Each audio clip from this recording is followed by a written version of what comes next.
All right, so I'm gonna do the tack it method on this cup.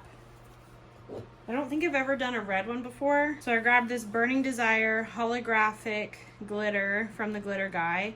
It's pretty important that you pay attention to the size of glitter when you're trying to do the tack it method. It really only works well with this size of glitter, so 0.010. So that's what I'm using today. So I've already done 2 layers of my tack it mixture on here, which is 50% tack it, 50% water. So it definitely works better with 2 layers. So I'm gonna go ahead and just pour the glitter on.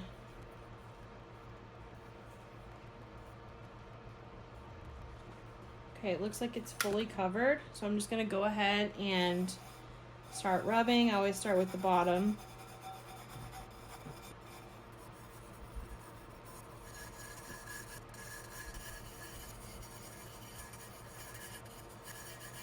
And once it's mostly rubbed off, I will use more of my hand. So I'm really gonna get covered in glitter here, but that's okay.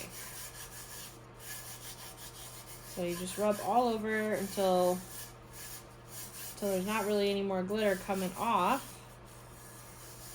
And you see that holographic effect all over the cup.